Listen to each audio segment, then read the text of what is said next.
Hey y'all, I am in the middle of a week in Chiang Mai right now, I guess like halfway through the month. And I'm gonna do a special video today because we are reaching the end of our 6-month remote year, which means we're halfway through the year, which is insane and crazy, and just like it both, as time works, it both came really fast, and looking back, I feel like I've actually been on remote year for a really long time.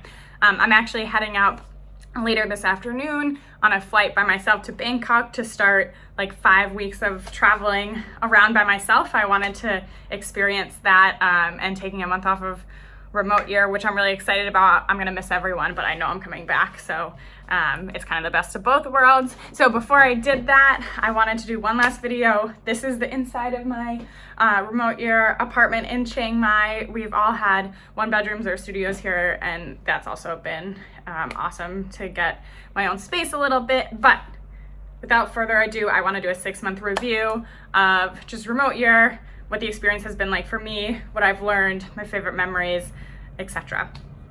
So just like summary, literally, I'm not exaggerating when I say coming on remote year was the best decision I could have possibly made for myself, for so many reasons. I'm going to talk through my biggest learnings, my best experiences, but I mean, I just can't put into words how lucky I feel that I made the decision and like pushed through the fear and like planned the year to be able to do this. And yeah, there's little things that I think remote year could do better. Just like every single company, every single thing you buy could be improved in some way.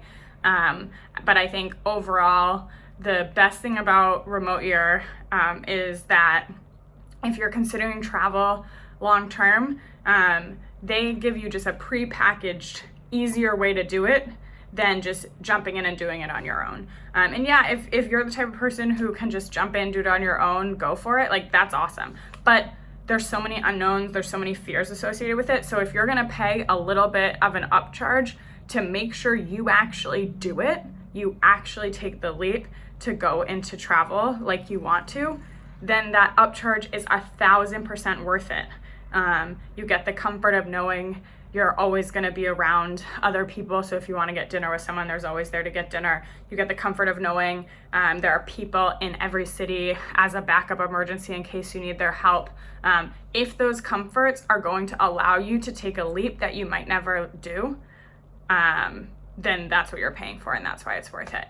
And the other part of remote year that's just amazing is it's the right balance for me of feeling like I'm living alone in cities, and feeling like I'm living kind of like a normal life in these cities, but also a community and events that you can take advantage of if you want to. So some weeks I just completely do my own thing. I don't really do much of the group activities. I don't do the remote year experiences. I work out, I walk around the city by myself, I work, I go to dinners on my own, I go try to meet locals, things like that. And then the next week I might feel like, you know what, it'd be really fun to go on a hike with 20 people. And so I do that.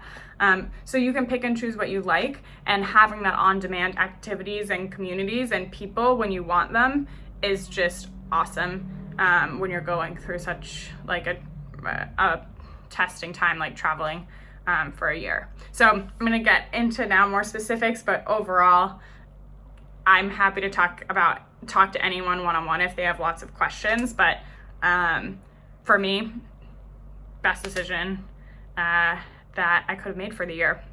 So 6 months in, as a summary so far, we've been to Lima, Peru, Santiago, Chile, Medellin, Colombia, Mexico City, Mexico, Hanoi, Vietnam, and ending our 6th month in Chiang Mai, Thailand.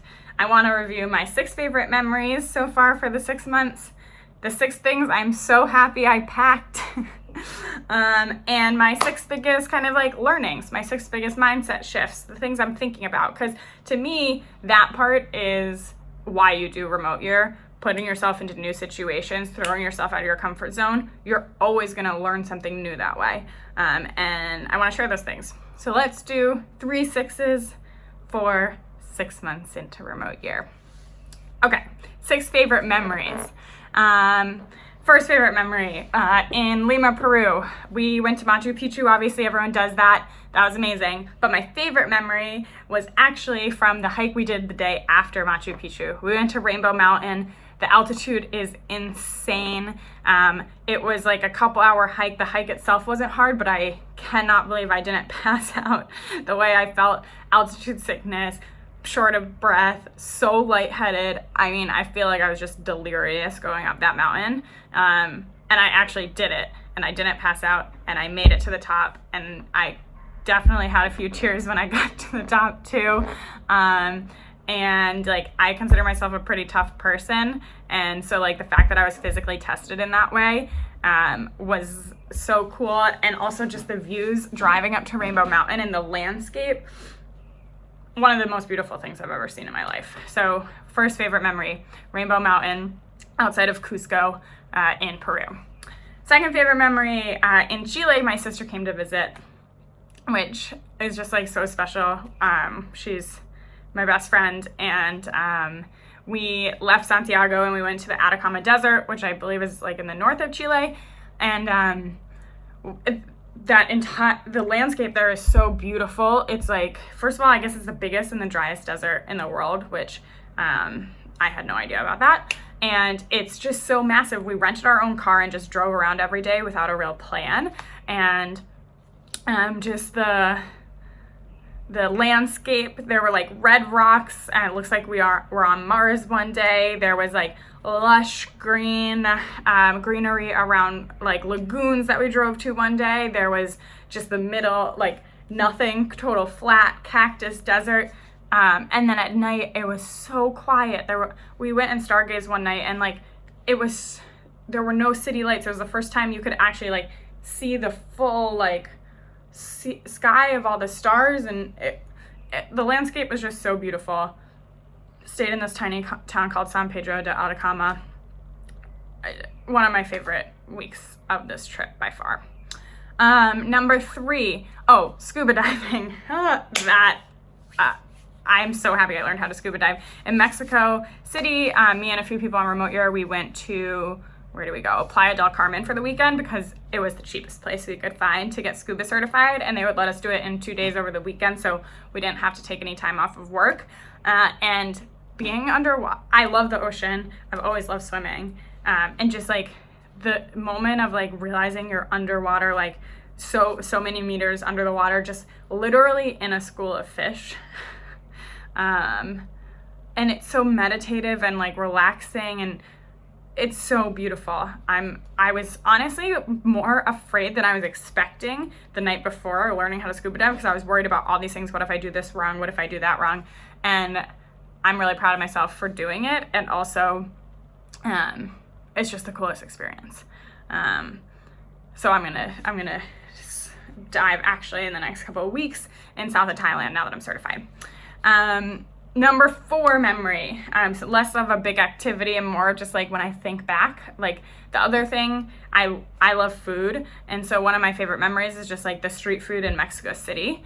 I think it's so cool that I could just like walk out of my apartment without like a real plan and just like go to a stand for like $2, get 5 tacos, just sit on the stool and eat them. Like, it's just so convenient there, and the food itself is like casual but great. And I just like, when I think about remote year, I have this memory in my mind of just like walking down the street, sitting on a stool and eating the best tacos you've ever had. It's just a happy moment. Similar to that is memories of riding grab bikes in Hanoi, Vietnam. So not everyone loved Hanoi because it's really hot, it's really smelly, it's loud, so many people. But like, that's exactly why I loved it. Like, I came on remote year to spend time in places that I never would in real life. In the sense that like, I wake up and my life is totally different. And like in Hanoi, it was so cool. I would wake up, I'd want to go somewhere for breakfast or lunch or something like that. And so like, instead of calling Uber, I would call a grab bike, which is just like a little, I guess a little scooter, and just get on the back and like ride a scooter through these crazy busy streets. And by the end of the 4 weeks, that became normal. it was like normal for me to just be on the back of a scooter zigging through the streets of Hanoi. So that's another one of my just favorite like memories of like just looking around while I'm on the scooter being like, is this my life right now?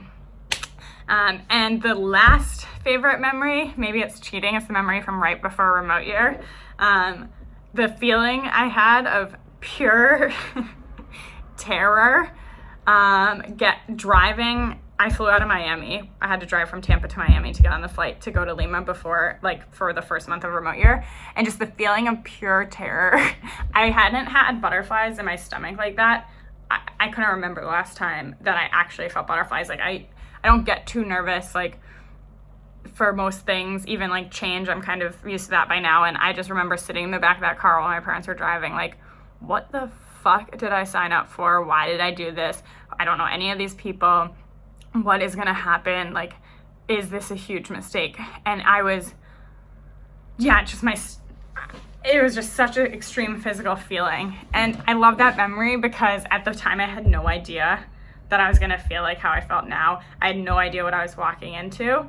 And like, it was such a pure feeling of fear.